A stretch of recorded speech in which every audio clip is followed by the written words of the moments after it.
So this morning we have with us our courageous storyteller. We're doing this each week for the 5 weeks we've been in this series.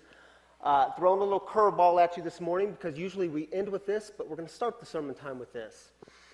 Marilyn Watson is joining us this morning. She was kissed by an elephant in that picture, right? Yes. I don't walk around with a dirty face most of the time, but I was kissed by an elephant on a former trip to Africa, and I love that picture because I am beaming. I wasn't upset about the dirt. I was like... Yes, you are beaming, clearly. Beam! Not all of us would be. So Marilyn, she was part of one of our storyline groups this summer that I led, and you all have heard me talk about these groups. Some of them have started this fall. Others are starting throughout the month and October. Little synopsis, 8 weeks you are meeting with a small group of people and you are discovering your stories together and God's bigger story and what's happening. Marilyn was in our summer group, and she says that this actually changed her life. And she's going to talk about that this morning a little bit, how Storyline changed her life, and tell us where you're headed later this week. Okay, geez, 2 things real fast. Later this week I am headed to Rusinga Island in the southwest of Kenya. And it's a small fishing village that has the highest percentage of AIDS and HIV in Kenya. Illiteracy, gender-based violence, other things, but that'll come in the next story.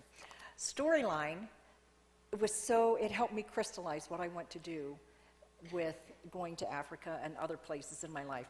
We all know that in Storyline, we take a look at our lifeline. All of us know our highs and lows already. We really don't need to go over that.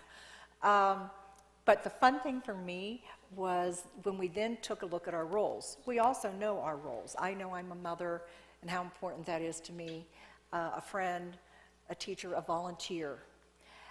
The next step that was exciting is you look at the final picture as if you were writing a story or producing a visual, a lovely movie. And for my role as mother, I saw my 4 children in this front row at my funeral. But I didn't see them weeping.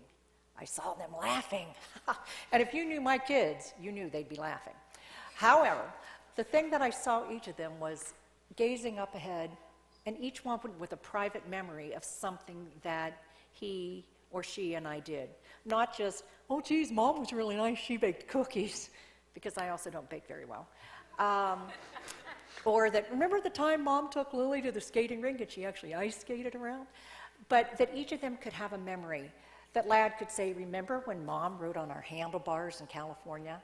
Or Susanna would say, remember when Mom jumped in with the sharks? But I didn't swim with sharks, I was with dolphins. She just thought it was sharks. So that helped, that helped me, and will continue to help me the next 20, 30 years of my life, visualize the kind of parent and grandparent I want to be. The other thing that happens in Storyline is they say, well, what if? Your team sits together, Ryan wrote on a board, we Storyline leaders will be writing on boards for you. But it's a brainstorming session in which I said, well, I kind of like to volunteer and maybe go to Africa. Not really.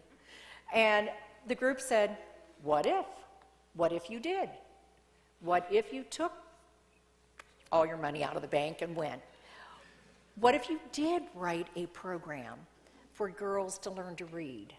What if you did lead some women's empowerment programs? What if you went? So this Friday, I've taken my malaria shots, my typhoid shots, I've got my bags packed, not really, and I'm going to Africa because of Storyline. That's awesome. And by the way, that was just this summer, July. Yeah.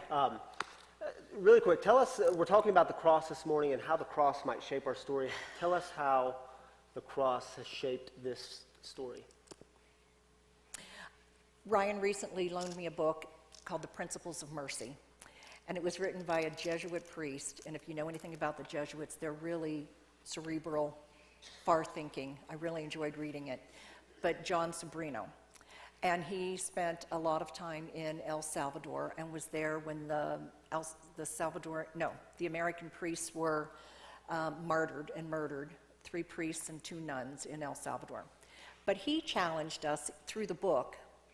He says, you know, the suffering of the third world, the marginalized, normally the southern hemisphere, not the northern hemisphere, the suffering, the assured death that they have, the guaranteed misery of their life is akin to Christ on the cross. If I can in any way alleviate any of that suffering, it will be I'm wiping the feet of Jesus. Thank you, Marilyn, for sharing. Do you have anything else you want to ask me? Oh, is there one thing you want to add? Did you hear me coaching? Is there something you would like to add, Marilyn? There is something I would like to add. Actually, there are two things I'd like to add. I am one of the most selfish people I know. I have a family that I adore. I am not Mother Teresa. I'm not a lifelong volunteer. This is a little scary for me.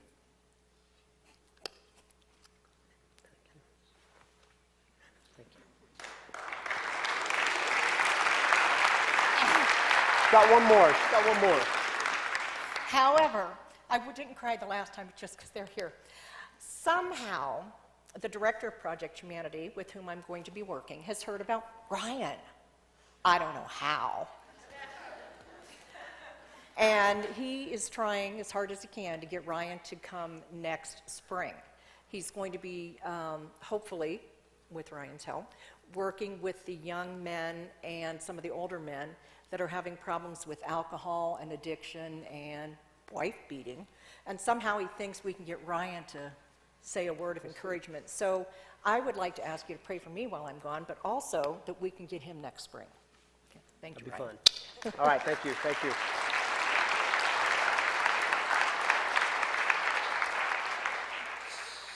So have you ever noticed that in our culture, crosses are everywhere? I was getting my hair cut this week, and I was talking to the girl cutting my hair, and she began telling me about her tattoos, and I was telling her about mine. And she told me that on her spine, she has the word faith down her spine. And I'm thinking how much that would hurt. But then right on top of faith, she has this big cross. So I asked her, I said, so what's your religious tradition? What's your background? She says, oh, I'm not really religious. And I said, well, why the cross? And she says, well, I don't know, it's just kind of this reminder for me that God is always with me through the thick and thin. Pretty good answer for not being religious. Crosses are everywhere. Brief survey here. Raise your hand if you have a cross tattooed on your body. Oh, come on. Oh, there we go. There's a couple. Okay. Let me try another question. This one may get more of a response. Raise your hand if you are wearing a cross around your neck. A necklace. A few of you. Okay. Raise your hand if you have a cross displayed in your home or office. Look at that. Almost all of you have crosses. Now, here's what's really interesting. This becomes increasingly more interesting when we consider a brief history of the cross. The cross, it's a first-century execution device invented by the Roman Empire to make a statement about what happens when you defy the Roman Empire. And you all display this in your homes? Wear them around your necks? So, here's how it works. The Roman Empire, this was a massive, in the first century, roughly 2,000 years ago, a massive global military superpower. And here's what would happen. Some of the officials might roll into your region, and they would ask you a series of really simple questions, such as, do you believe Caesar is Lord? Do you believe Caesar, the Roman emperor, is the Son of God? Do you believe Caesar is the Prince of Peace, the King of Kings, and the Lord of Lords? Now, if you were to answer yes to this question, they would say, great. You are now one of us. We will protect you, and you are taxed by us, and your taxes will go towards us furthering our military expansion and conquering more land. Now, if you said no to this question, you were hung in public on this Roman execution device known as a cross. Now, here was the trick of the cross. The trick was they wanted to, because this was done in public, they wanted you to be in the most amount of suffering possible by the human body, but also to hang for the longest amount of time, so to breathe for the longest amount of time. So in a sense, the cross was a failure if you just hung there in immense amounts of pain and you just died right away. Equally, the cross was just as much of a failure if you hung on the cross in very, very little pain and you just kind of lingered for a long time. The goal was to get you to hang in the most amount of pain possible for the longest amount of pain possible. Also, roughly 2,000 years ago, a movement within the Roman Empire was exploding.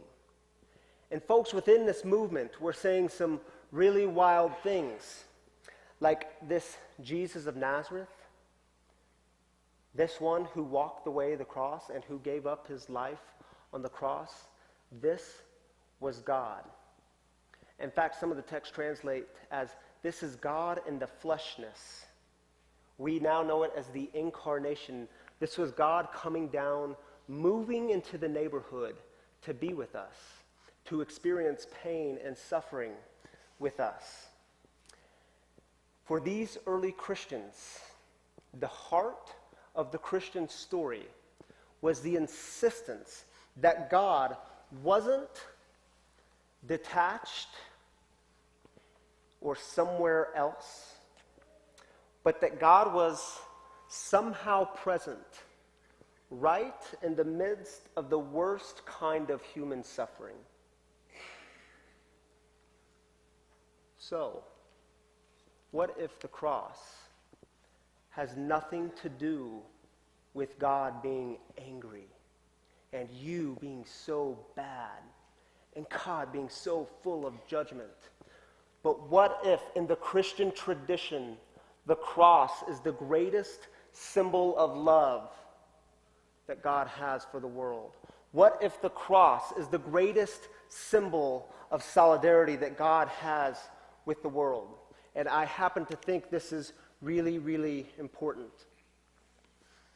After last week's sermon, after last Sunday, some of you emailed me or Facebooked me, and we talked about negative terms and how we deal with these negative terms, and we talked about doing something meaningful with these negative terms in our story, and a lot of you told me ways in which you're actually doing something meaningful with your pain, which I think is really cool.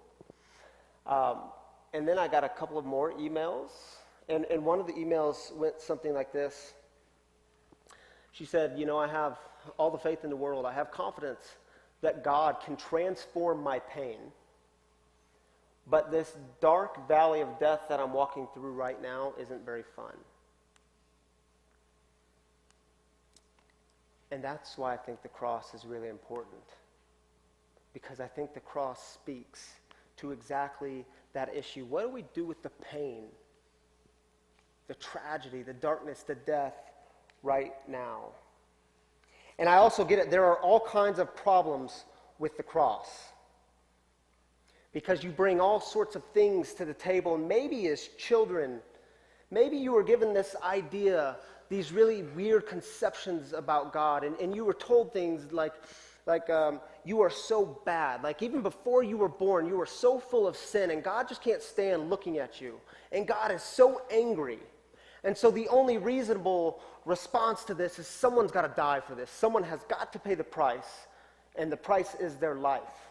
Now, luckily for you, we have this gracious, loving God who didn't take your life, but instead sent his one and only son, Jesus, to die this horrific death on the cross for you. So he took your place. The theological term for this is substitutionary atonement. You might have also been given other images of God that for you just make absolutely no sense. The classical views of God, the models that were dominant in the church for many, many years, they came along and told us that this God is completely impassible, meaning he is completely unaffected by the things around him. So forget about a relationship, because this God is completely unaffected by that. That this God is completely immutable, meaning God is not changing.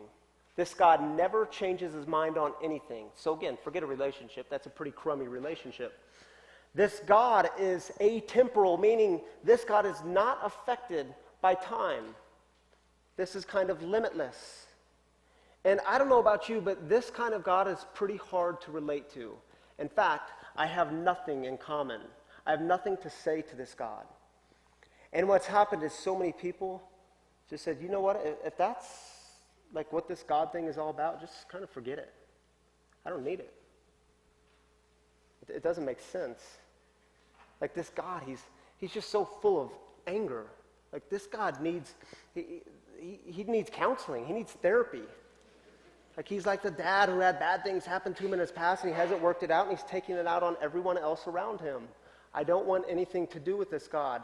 And then, still, it seems we're conditioned to hold on to these really weird, jaded portraits of God. Right? We just kind of hold on to him because we're not given other images. And so we're told that this God actually came down to be with us, to move into the neighborhood and the fleshness, and that this God walked the way of the cross through sacrificial love. And we're told that this cross is a symbol of love and solidarity. And you say to yourself, that's just too good to be true. Because I think for so many of us, we would rather believe in a monster God and be surprised than we would believe in a loving God and be disappointed. Because when it comes to me and God, the last thing I can handle is one more disappointment. And there's other problems with the cross. You see, Paul, the Apostle Paul, says that the cross, he says, is God's power and wisdom. But you see, when we think of power, we think of this. The hero stepping into the story, fixing the story, eradicating the problem through any means necessary. But I think when God's talking about power, it looks more like this. A bloody Jesus hanging on a cross. The Lamb who was slain. The one who gives up his life. But I do think the cross is powerful when we're willing to rethink power. You see, oftentimes in our suffering, our first questions are directed toward the divine. We say, God, if only you would have been there, then maybe you would know what it's like. Maybe the cross is God saying to us, I've been there. I know what it's like. But God, only if you could walk a mile in these shoes, then you would know what it's really like. Maybe the cross is God saying to us, I have walked in those shoes. I know what it's like. But God, only if you would know how this really feels for me, or for me and my people. And the cross comes along and it's God saying to us, I know how you feel. That system of sin, I died to it. That sin actually put me to death. Why? Because sin always leads to death. And I died to that system and I know how it feels. You see, there's something about the cross that is just so uniting. Because I think suffering has a way of profoundly uniting us, bonding us together. If you remember a few weeks ago, I asked you to stand. All of you who were in some way affected by the negative consequences of drug or alcohol addiction. And many of you stood. And I asked you to look into the eyes of the other standing so that you might be reminded that you were not alone. And then I asked you to please stand if you have been directly affected by the consequences of cancer, whether that was you or someone you loved, and even more of you stood. And many of you commented how this exercise did exactly what it was intended to do. It was to remind you that you are not alone in your suffering. Suffering has a way of uniting us in ways that success and abundance don't. I could have asked a different set of questions. I could have asked you to please stand if you have been on a 7-day Caribbean cruise. And some of you would have undoubtedly stood. But it wouldn't really unite us, would it? I could have asked you to please stand if you can recall the day you drove away from the parking lot in your brand new Volvo. Some of you would stand, but it wouldn't exactly unite us. Suffering has a way of uniting us. And sometimes I think in the midst of the suffering, we just want answers, right? We say, God, if I could just know why. Why in the ER room at this time did these doctors, why did they do this? Why did it go down that way? And if I could just have the answers to this, then I could move on in my life and move on with healing. Or if God, if I could just have the answers to why he left me for her, then I could move on with healing. Or God, if I could just know exactly why he got in the car on that night and in that condition, then I could move on with my healing. But in my experience and observation, answers to those kinds of questions don't bring real healing. It might bring comfort for the moment, but healing comes through solidarity with those who suffer. Think about the stories that are always told years later. Think about the stories that are remembered. It's the story of so-and-so being with me when I received the news, and so-and-so was there with me, carrying my burden not just for weeks or months, but for years. So-and-so was with me, or this community was with me through this time in my life, and it actually sustained me and gave me new life. That's the story that's retold and remembered. You see, the God of the cross calls us to enter into the suffering, to carry one another's burdens. The God of the cross entered our world to experience pain and suffering with us. And that's why the Apostle Paul says, right before he says the cross is God's wisdom and power, he says, for so many, this message is foolish. Because it's a God who doesn't just step in and fix the story. It's not that kind of God. But it's the God who steps in and enters our pain with us. And for Paul, there's nothing foolish about that.